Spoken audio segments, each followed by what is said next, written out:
Hi there, LSRW part 14 में आप सभी का वेलकम। इस पार्ट में देखेंगे अ वाइल का यूज़, साथ ही देखेंगे बिकॉज ऑफ का हिंदी। तो आइए वीडियो की शुरुआत करते हैं।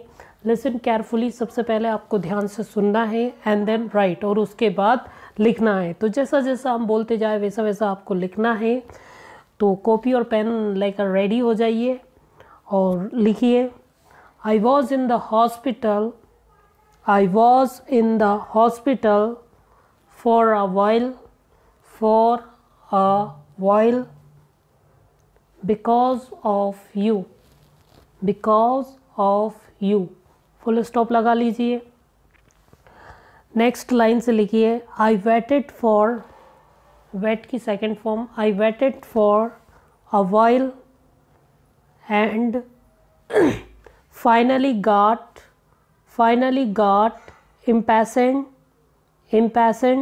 and left। अब जो कुछ भी आपने लिखा आपके स्क्रीन पर सब कुछ दिया हुआ है।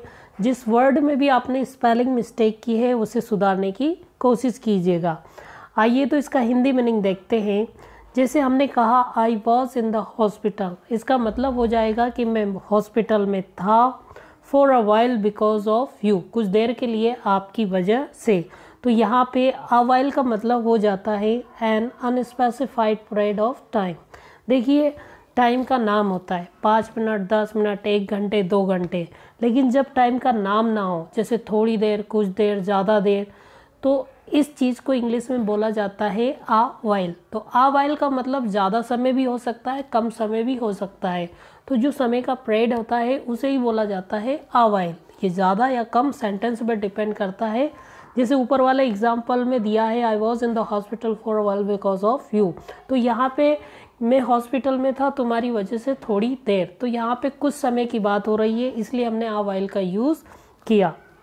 लेकिन नीचे वाले जो सेंटेंस है I waited for a while and finally got impatient and left, इसमें इसका मीनिंग समझो। I waited for a while, मैंने आपका इंतज़ार किया। कब तक किया?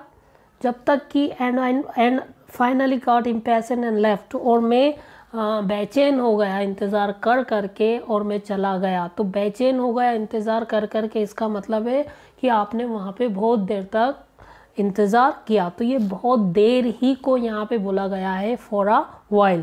तो ये सेंटेंस को रीड करने के बाद अंडरस्टैंडेबल या ऑटोमेटिक समझ में आता है, चाहे इसका हिंदी निकले या ना निकले, लेकिन समझ में आता है कि उसने बहुत देर तक इंतज़ार किया, इस वजह से वो बेचैन हो गया इंतज़ार कर करके। गॉट इम्पैशेंट मतलब बेचैन हो जाता और वो वहाँ से चला गया। तो आपने देखा आ वाइल का मतलब हो सकता है ज़्यादा टाइम भी हो सकता है, कम टाइम भी हो सकता है। अब नेक्स्ट देखते हैं। यहाँ पे जो हमने वर्ब यूज़ किया है वेट, इसकी अलग अलग फॉर्म्स होती है जो कि स्क्रीन पर दी है, चाहे तो आप स्क्रीनशॉट ले सकते हैं। नेक्स्ट देखते हैं। अब खुद से इंग्लिश बनाने की कोशिश करें। आपके सामने 3 सेंटेंसेस है। मैं हॉस्पिटल में था, कुछ समय के लिए, और आपकी वजह से। आप इनका इंग्लिश बनाइए। पहले आप वीडियो को पॉज कर दीजिए, इसका इंग्लिश बनाने की कोशिश कीजिएगा। देखिए इस वाली जो स्लाइड में हम जितने भी सेंटेंस उठाते हैं, कहीं ना कहीं इस वीडियो में पहले हम उन पे बात कर चुके होते हैं। इसलिए आप सभी से रिक्वेस्ट है कि जब भी आप वीडियो देखें तो बिल्कुल ध्यान लगा कर देखें, बिल्कुल एकांत में देखें, और डेली सुबह और शाम एक एक वीडियो ज़रूर देखें। ये सीरीज़ हम कंटिन्यू आगे बढ़ाते रहेंगे। और अभी तो ये 4 या 5 मिनट ड्यूरेशन रखा है, लेकिन हम इसको 10 से 15 मिनट तक ले जाएंगे और बहुत अच्छी अच्छी ग्रामर की ऐसी कुछ बातें इसमें बोलेंगे। तो अब हो सकता है आपने इंग्लिश बना ली होगी, तो इसकी इंग्लिश देखिए। मैं हॉस्पिटल में था, I was in the hospital, कुछ समय के लिए, फॉर अ वाइल, आपकी वजह से, बिकॉज ऑफ यू। इस तरह से हम इनकी इंग्लिश बना सकते हैं। आई होप कि इस वीडियो से आपको बहुत कुछ सीखने को मिला होगा। Thanks for watching and see you next time.